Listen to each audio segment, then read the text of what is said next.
Terima kasih Anda masih bersama kami dalam Sapa Indonesia Pagi. Saudara, Komisi Pemberantasan Korupsi atau KPK telah menaikkan status kasus dugaan korupsi kuota haji era Menteri Agama Yakut Kholil Qomas naik ke tahap penyidikan. Kasus dugaan korupsi kuota haji di Kementerian Agama tahun 2023 hingga 2024 ini naik ke tahap penyidikan. Tidak lama setelah KPK memeriksa mantan Menteri Agama Yakut Kholil Qomas.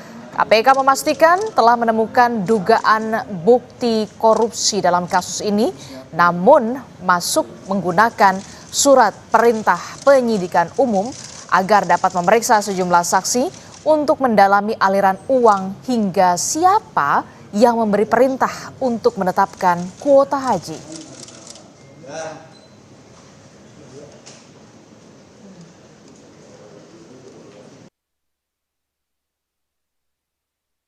Dengan perkara haji, KPK telah menaikkan status penyelidikan terkait penentuan kuota dan penyelenggaraan ibadah haji pada Kementerian Agama tahun 2023 sampai dengan 2024 ke tahap penyidikan.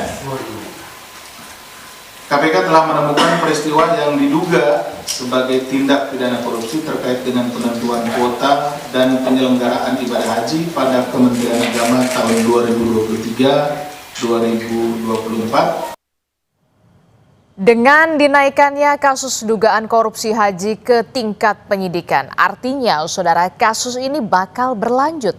Lalu siapa yang bakal jadi tersangka? Pagi ini kita akan bahas dengan sejumlah narasumber.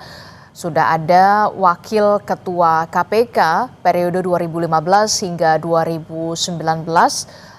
Sudah ada Bung Saud Situmorang melalui sambungan daring. Selamat pagi, Pak Saud Situmorang. Selamat pagi, Pak Saud. Ya. Ya, Pak Saud, ini kan kalau kita lihat ya, kasus dugaan korupsi kuota haji ini sudah naik ke tahap penyidikan begitu ya, setelah tidak lama setelah penyidik KPK memeriksa dari mantan Menteri Agama Yakut Kholil Qomas. Nah, bagaimana komentar Anda terlebih dahulu soal naiknya dari penyelidikan ke penyidikan terkait dengan kasus dugaan korupsi kuota haji ini, Pak Saud? Iya, kalau kita lihat memang ya sejak dari periode pertama adanya KPK, itu kan persoalan ini kan selalu jadi masalah. Ambil saja tahun-tahun 2010 sampai 2014 itu kan ada periodisasi ya, KPK itu menerima laporan-laporan dari BPK. Ya, terus kemudian kalau kita lihat bagaimana itu dari tahun 2000, kalau kita kembali ke tahun 2000, katakanlah 2005 itu laporan-laporan BPK itu sudah menunjukkan bahwa KPK harus melakukan sesuatu. Sehingga kemudian dari tahun 2009 sampai 2010 itu ditemukanlah ada yang disebut waktu itu 48 titik kerawanan. Semuanya itu mengikuti kelembagaan, regulasi, tata laksana, soal SDM dan seterusnya. Itu tahun 2009-2010 sampai terus pada saat saya di sana juga 2017 itu ketemu, itu bahkan ada seorang menteri tersangka ketika itu ya. Nah, kemudian masuk ke periode setelah itu juga masih terus ada persoalan-persoalan tata kelola ini. Jadi ini persoalan lama sebenarnya dari tahun 2005 sampai tahun saat ini. Jadi banyak ya, 48 titik rawan itu kan menyangkut regulasi, kelembagaan, tata laksana, SDM. Kemudian ada rekomendasi-rekomendasi, tapi rekomendasi-rekomendasi itu masih terlihatnya belum sepenuhnya dilaksanakan. Gitu Mbak Abdisti sementara. Oke. Kalau terkait dengan kasus dugaan korupsi kuota haji, ini kan kalau kita lihat kan sudah naik ke tahap penyidikan. Bahkan KPK sendiri sedang membidik siapa sebenarnya sosok pemberi perintah terkait dengan kuota jemaah haji ini. Ada tambahan kalau tidak salah dari Kerajaan Arab Saudi kala itu adalah 20.000 kuota jemaah haji, kemudian 10.000-nya ini diberikan kepada kuota khusus. Nah, bagaimana kemudian agar penyidik KPK bisa bisa menelisik di sana, bisa mengusut secara tuntas soal siapa sebenarnya yang paling berperan bisa punya kewenangan untuk bisa untuk membagikan kuota jemaah haji ini begitu ya, untuk bisa punya perintah, oh ini 10.000 ke haji khusus begitu, oh ini ke haji reguler. Bagaimana kalau dari Anda sendiri, Pak Saud? Iya, itu tadi kan dari tahun 2000 sampai saat ini itu kan persoalan-persoalannya itu dari 48 poin di atas itu kan itu menjadi pembelajaran dalam kaitan apakah itu harga pengadaan, manipulasi BPIH, penunjukan penyedia non yang kompetitif, potensi penyalahgunaan kuota dan seterusnya. Itu kan nggak sulit itu kalau dilihat dengan kewenangan yang bersangkutan. Kalau kita bicara levelnya di kementerian itu tentu seorang yang bertanggung jawab penuh terhadap penyelenggaraan itu adalah menterinya. Jadi kalau kita lihat katakanlah penyelenggara negara berbuat atau tidak berbuat, bagi KPK itu nggak terlalu sulit untuk menentukan apakah ada penyalahgunaan wewenang, konflik of interest, suap dan seterusnya. Itu saya pikir materinya mereka cukup firm di situ sehingga kemudian dilakukan apa yang disebut mereka sebagai tahap penyidikan. Jadi kita tunggu saja siapa-siapa yang harus bertanggung jawab di case yang menurut saya sudah cukup lama ya berulang-ulang kasusnya gitu. Oke, termasuk juga soal menurut Anda, Pak Saud, bukti apa yang kemudian harus ditelusuri KPK untuk kemudian nantinya bisa menjerat tersangka? Tidak hanya soal membidik siapa yang memberikan perintah, tapi juga soal dugaan aliran dana, termasuk juga soal jeratan TPPU ini, Bung Saud. Iya, jadi kalau kita lihat ada penambahan kuota itu yang kemudian ada konflik antara pembagian yang reguler dan yang khusus, itu kan nanti di situ terlihat itu nanti niat jahatnya. Nanti kita lihat saja bagaimana KPK bisa kemudian akhirnya itu bisa memicu penyalahgunaan wewenang. Jadi kalau kemudian tahun 2024 itu masuk ke tahap tahun 2024 ya mulainya, tahun 2024 kalau udah masuk ke tahap katakanlah penyelidikan, kemudian itu terkait dengan kuota dan seterusnya, ya saya pikir nggak menjadi sulit buat mereka untuk menentukan siapa yang harus sebenarnya menentukan siapa yang harus berperan, karena ini kan persoalannya sangat ruwet ya, dan asetnya aja begitu besar dan itu bukan lagi di level bawah, dan pengalaman menunjukkan begitu. Saya tadi di bagian depan pada tahun 2000 17 atau berapa kan seorang menteri juga terkait di situ, Mbak. Oke, Anda menyebut ini bukan lagi di level bawah, ini artinya sudah masuk ke pimpinan begitu ya? Karena memang menyangkut soal dugaannya pimpinan. seperti itu karena bagaimanapun ini kan bukan persoalan sederhana ya menentukan kuota yang tadi katakan 92% reguler dan seterusnya, nggak di level bawah itu kalau itu analisis saya begitu. Oke. Termasuk juga ini Pak Saud, kalau misalkan KPK mengklaim ada aturan yang kemudian dilanggar undang-undang, tapi kemudian ada Permenak mengatur soal kuota haji. Apakah kemudian ini agak sedikit menjadi tantangan tersendiri bagi penyidik KPK soal ini? Karena memang ada kuota haji itu memang diatur di Permenak. Iya, semuanya kan ada aturan, ada komitmen, ada konsensus, ada kesepakatan bagaimana cara menata itu. Kemudian nanti kan penyidik akan nggak sulit untuk menentukan siapa yang lari sebenarnya jadi komitmen dari konsensus dari peraturan dan seterusnya.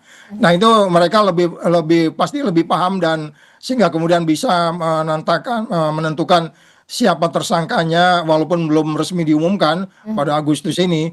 Tetapi kalau kita lihat dari nama-nama yang dipanggil ya dari pihak-pihak yang yang bertanggung jawab di situ, mulai dari katakanlah menteri sampai kemudian dirjennya, kemudian pengusahanya, kemudian kepala BPKH-nya. Ini kan semua udah dibagi kalau di proses penyelidikan ataupun itu mereka sudah bisa ngelihat sebenarnya siapa yang bertanggung jawab di sini dan siapa yang harus bertanggung jawab. Kalau kita bicara katakanlah nanti itu pasal 2 atau 3 atau pasal lain terkait dengan gratifikasi, nanti mereka juga bisa melihat sebenarnya yang memiliki niat jahat, jangan lupa kita harus selalu bicara mens rea dan actus reusnya, sehingga kemudian tidak sulit bagi mereka untuk menentukan. Kita tunggu saja siapa sebenarnya yang harus bertanggung jawab di case ini, Mbak. Kalau menurut Anda siapa yang paling bertanggung jawab di sini?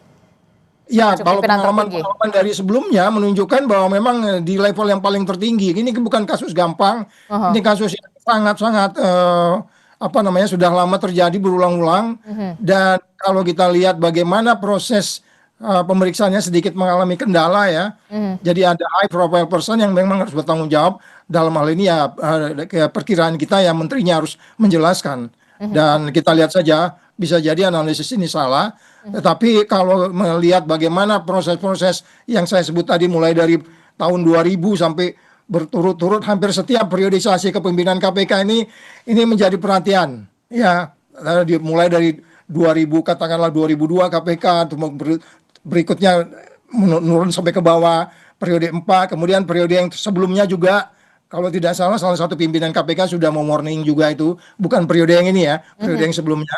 Jadi itu biasanya kalau pimpinan sampai turun kan itu ada high profile person yang kemudian diajak untuk berdialog. Dan yang di periode saya juga waktu itu kalau nggak salah menterinya juga pernah diajak bicara dan datang ke KPK. Dan saya nggak tahu di periode yang ini seperti apa mereka. Mungkin mereka sudah cukup matang untuk melihat siapa yang harus tanggung jawab, Mbak. Oke, terkait dengan adanya penambahan kuota ini tidak main-main, ada 20.000 begitu ya. Kalau dari kacamata Anda, Bung Saud, potensi penyelewengannya di mana? Apakah ada dugaan? Kemudian saya masih mengatakan ini ada dugaan, kemudian di dalam tanda kutip dijual kepada agen-agen travel dengan harga tinggi, ataukah kemudian ada dugaan lagi suap kepada pejabat-pejabat yang berwenang? Kalau menurut Anda lebih berpotensi atau lebih dominan ke yang mana? Ya kan kalau kita lihat ada penambahan kuota, kemudian ada sesuai dengan peraturan atau undang-undang seperti apa. 92% itu seperti apa, kemudian 8% khusus itu seperti apa. Kemudian faktanya dibagi menjadi 50-50. Ini kan dugaannya kan jadi memicu penyalahgunaan wewenang. Nah itu nanti penyidik yang lebih, saya nggak baca case-nya, tapi analisis saya seperti itu, Mbak. Termasuk juga soal menurut Anda selain Menteri Agama, kira-kira siapa lagi kemudian penyidik KPK bisa memeriksa atau mendalami soal penambahan kuota haji ini atau dugaan korupsi kuota haji ini yang kita tahu sudah naik ke tahap penyidikan selain Menteri Agama? Ya itu tadi yang kita sebutkan yang dipanggil-panggil itu ya pasti nggak mungkin juga dipanggil kalau dia nggak harus bertanggung jawab. Tadi kan kita disebut tuh ada beberapa yang sudah dipanggil, sudah dimintai keterangan. Nah, dan kalau kemudian kita bicara korupsi, apa ada kickbacknya? Ya, nanti kan kita lihat ya, apa ada kickback, siapa yang menerima. Jadi dari kalau kita lihat pihak yang dipanggil itu udah menunjukkan ya nggak mungkin juga kalau dia dipanggil-panggil tidak dia apa namanya tidak bertanggung jawab, misalnya pengusaha travelnya, ketua asosiasi dan lain-lain itu kan sudah diminta keterangan.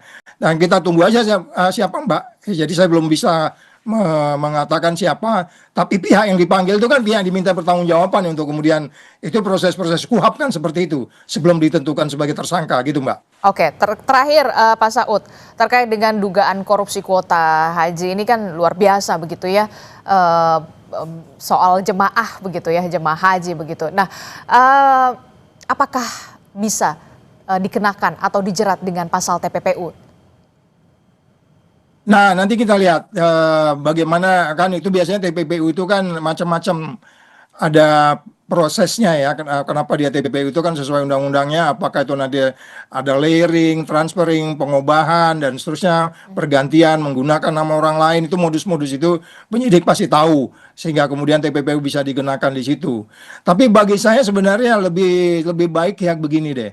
Karena ini kan proses setiap tahun ya. Proses ini kan setiap tahun harus dijalankan. Orang melaksanakan ibadahnya.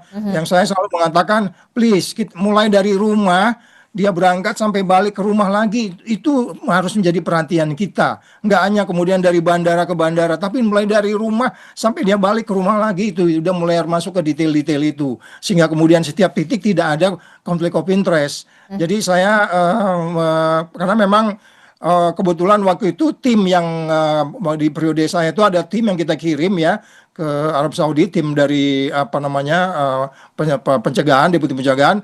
Memang banyak detail-detail yang kalau saya bilang tadi di atas itu tahun 2010 itu ada 48 masalah titik rawan. Kemudian itu ke bawah itu masih belum apa namanya, detail sehingga kemudian terjadi lagi. Oke, nah ini kalau jangan sampai pidananya. kemudian ini kan haji ini penyelenggaraan haji ini kan setiap tahun ya Pak Saud ya. Bagaimana bentuk pengawasan dari KPK yang memang harus selalu dilakukan termasuk dari pemerintah pusat juga kepada Kementerian Agama, jangan sampai kemudian setiap tahun masalahnya ini saja begitu. Nggak ada perubahan begitu ya. Karena kan kita tahu penyelenggaraan haji ini setiap tahun. Bagaimana bentuk pengawasannya? Ya, banyak ininya ya, mulai dari strukturnya mesti diperbaiki, kemudian cara-cara kita menyelesaikannya, kemudian orang-orang juga, ya kan, kan di situ kan ada beberapa periode sebelumnya itu kekurangan untuk orang yang perform di sini gitu, sehingga kalau kita bisa mengaturnya mulai dari strukturnya, orang-orangnya, sistemnya, kemudian SOP-nya. Sehingga nggak ada lagi cerita-cerita politisasi, kan ini sering muncul itu kasus-kasus itu dinilainya sebagai apa namanya ya, dugaannya itu ada komoditas politik dan seterusnya. Ketika itu dibuat aturan-aturannya sehingga kemudian setiap petugas yang menangani itu dia dengan firm menangani, nggak terpengaruh oleh noise dari luar atau isu-isu transaksional, konflik of interest. Dan saya pikir kita mesti ya benar-benar serius.